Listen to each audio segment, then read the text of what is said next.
मेरे चैनल में आप सभी का स्वागत है। आज हम जो विषय पढ़ेंगे वो है हिंदी का अखिल भारतीय स्वरूप। इससे पहले बच्चों, अगर आपने मेरे चैनल को सब्सक्राइब नहीं किया है तो प्लीज़ सब्सक्राइब कीजिए। आप इसे लाइक और शेयर कीजिए जिससे कि मेरी सभी नई वीडियोस आपको मिलती रहें। तो चलिए शुरू करते हैं। हिंदी का अखिल भारतीय स्वरूप किस प्रकार से है। देखिए बच्चों, जब हमारा देश आज़ाद हुआ था जिस समय पर, तो उस समय पर विचारकों ने यह सपना देखा था कि जिस प्रकार से हमारे देश में एक राष्ट्रीय गीत है, एक राष्ट्रीय ध्वज है, एक राष्ट्रीय गान है, तो इसी प्रकार से एक राष्ट्रीय भाषा का होना भी जरूरी है। इसलिए गांधी जी ने उस समय पर कहा था कि राष्ट्रभाषा के बिना राष्ट्र गूंगा होता है। यदि भारत को एक राष्ट्र बनना है तो हिंदी को राष्ट्रभाषा बनना पड़ेगा। इसलिए 14 सितंबर 1949 को संविधान में हिंदी भाषा को राष्ट्रभाषा का अधिकार प्राप्त हुआ और हिंदी को भारत के जनमानस की भाषा मानते हुए प्रति वर्ष 14 सितंबर को हिंदी दिवस के रूप में भी मनाया जाता है। जो संविधान निर्माता थे, संविधान निर्माताओं ने हिंदी को राष्ट्रभाषा का दर्जा तो दे दिया, लेकिन हम सब ये जानते हैं कि आज़ादी के इतने वर्षों के बाद भी हिंदी को अभी तक अखिल भारतीय भाषा, जिसे कि संपर्क भाषा भी कहते हैं, इसका दर्जा प्राप्त नहीं हुआ। क्या हमने कभी सोचा है ऐसा क्यों है? क्या भारत की जनता में हिंदी को लेकर कोई दिलचस्पी नहीं है, या सरकार की नज़रों में जो राष्ट्रभाषा है वह केवल एक फाइलों तक ही सीमित रह गई है? ऐसा क्यों है? क्या कभी हमने सोचा है?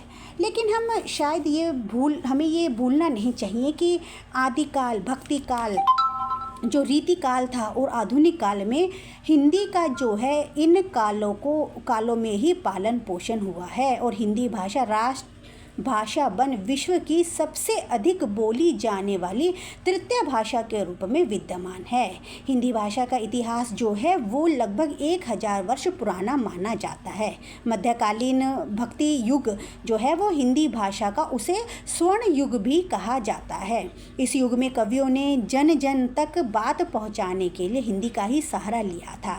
इस काल के बाद ही जो हिंदी है वो हिंदुस्तान के कोने कोने में पहुंची थी और हिंदी बोले जाने लगी थी।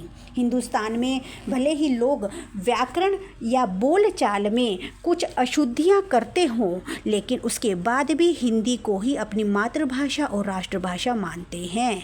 एक भाषा के रूप में हिंदी न केवल भारत की पहचान है, बल्कि ये हमारे जीवन मूल्यों, संस्कृति और संस्कारों का संप्रेषण भी मानी जाती है।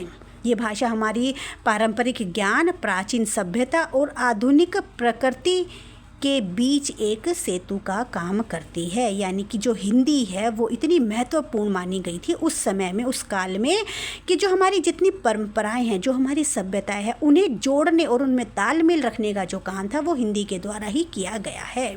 इसलिए हमारा यह कर्तव्य बनता है कि हम अपनी भाषा को उन्नति और विकास में सहायक भूमिका निभाएं, क्योंकि हमारा जो देश है वो विविधताओं का देश माना गया है और हिंदी इसमें एकता का रंग भरने का काम करती है। यानी कि जो उस समय काल में, मध्यकाल में, भक्ति काल में जो है हिंदी इतनी अधिक महत्वपूर्ण थी कि जो आपस में तालमेल बना था, जो विविधताएं थी, उनमें जो एक सेतु का काम करता था वो हिंदी ही करती थी।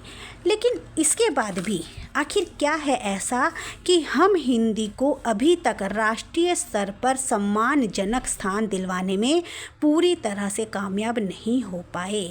इसके बारे में क्या है कि जो विचारक हैं उनका अलग अलग मत है। कुछ विचारकों का मानना है कि किसी भी भाषा का विस्तार या उसकी लोकप्रियता या उसका जो वर्चस्व है वो तब तक नहीं बढ़ सकता जब तक कि उसे ज़रूरत यानी कि आवश्यकता से ना जोड़ा जाए। कहने का अर्थ क्या है कि विचारक जो हैं वो ये मानते हैं कि किसी भी चीज़ की जो उन्नति है, विकास है, वो तब माना जाता है जब हमारी वो ज़रूरत बन जाता है, यानी कि उसे आवश्यकता से जोड़ना होगा। यह ज़रूरत अपने आप में ही उसे विस्तार देगी और लोकप्रिय भी बना देगी।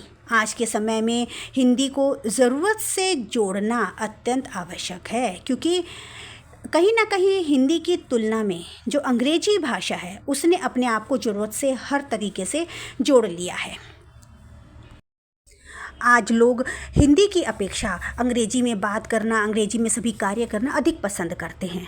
आज विश्व के कोने कोने से लोग हमारी भाषा और संस्कृति को जानने के लिए हमारे देश का रुख कर रहे हैं, लेकिन आज भी कुछ ऐसे वर्ग के लोग हैं जो अंग्रेजी के गुलाम बनते जा रहे हैं। ऐसे में आवश्यक है कि जनता और प्रशासन दोनों हिंदी को राष्ट्रभाषा के रूप में स्वीकार करें। हिंदी को बोलने, लिखने और सुनने में ही लोग अपना मान समझे, यानी कि जो अगर हिंदी में हम कार्य कर रहे हैं, हिंदी में कुछ बोल रहे हैं, तो वो हमें अपना मान समझना चाहिए, ना कि अंग्रेजी को अपना मान समझना चाहिए।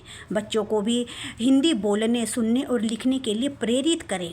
अगर हिंदी को अनिवार्य कामकाज तथा शिक्षण की भाषा बनाएंगे, तभी हिंदी अखिल राष्ट्रभाषा बन पाएगी।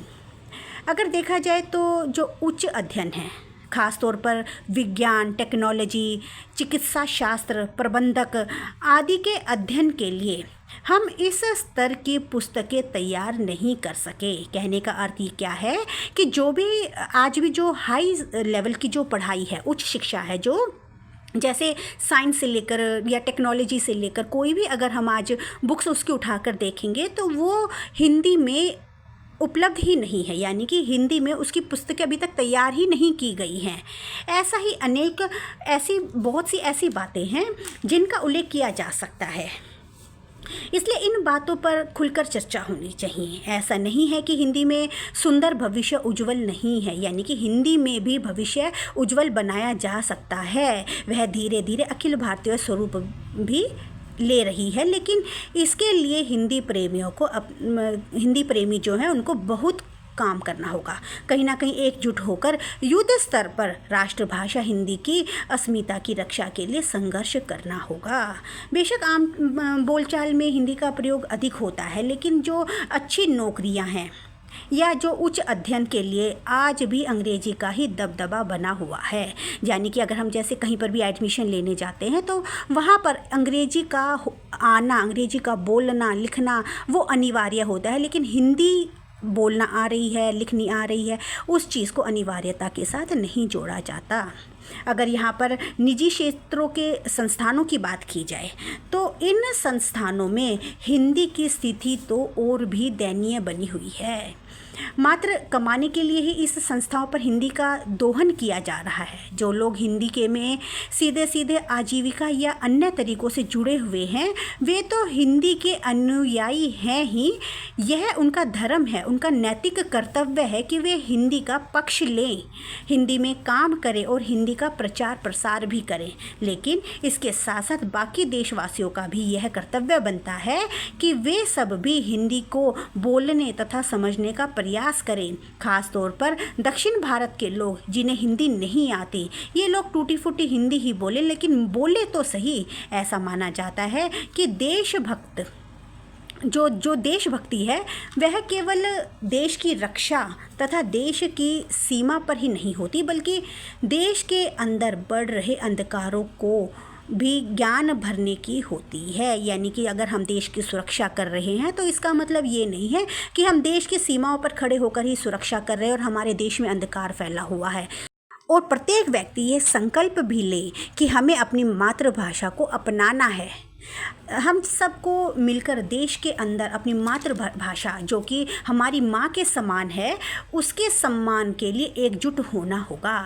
यही एकता हमें हमारी संस्कृति, हमारी पहचान को बचाने में मदद करेगी। इसलिए हमें ऐसा सहज और सुंदर माहौल बनाना होगा जिसमें हिंदी एक ज़रूरत बने और उसे जन जन की वाणी बनने का गौरव प्राप्त हो, और हिंदी भाषा जो है वो राष्ट्रीय एकीकरण का सबसे शक्तिशाली माध्यम बन सकता है। तो ये था हिंदी का अखिल भारतीय स्वरूप। बच्चों, अगर आपने मेरे चैनल को सब्सक्राइब नहीं किया है तो प्लीज़ सब्सक्राइब कीजिए। मैं आशा करती हूँ कि आपको मेरी ये वीडियोज़ अच्छी लगेगी। धन्यवाद।